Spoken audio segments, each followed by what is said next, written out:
Hey guys, and welcome back to another video, and in today's video we are drawing a Tiger 1 tank. So this is a pretty famous World War II tank, so let's go ahead and draw it. So I will give you some tips on how to draw it, what will help you, and etc.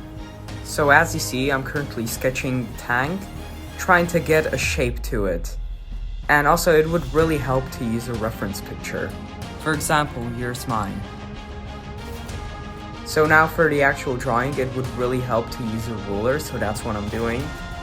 So as you see, I'm drawing the tank tracks with a bunch of wheels, and the closer the wheels are, the bigger they should be. And for the track itself, you should use some patterns.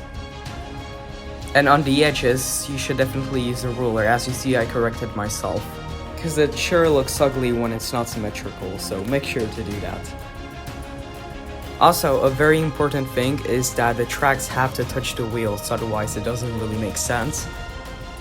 So we will fill in the spaces between the wheels and only add little vague shapes between them. Okay, now let's move to the body of the tank.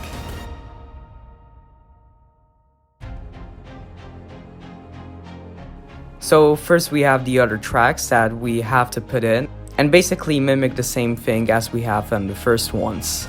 So now let's draw the front armor. So as you see, we have two lines of spikes, and what I recommend for making those look better is to draw a straight line and then draw the spikes on it. So now we will continue moving up with the tank's armor, and it's not that hard, but make sure to not mess up the symmetry and the shading. This is again the time when a reference picture would really help, and we have all these components on the armor that you really don't want to miss.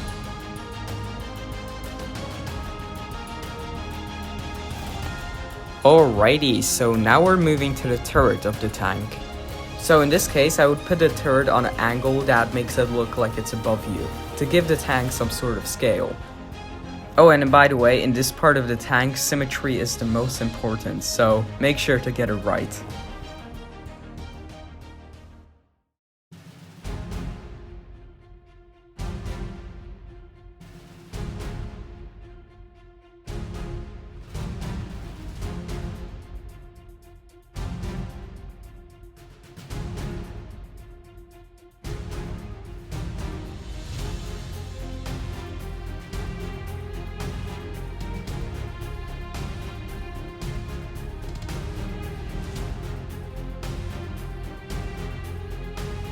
Okay, so now we will be working on adding just some extra shadows to the tank just to make it look a little bit better.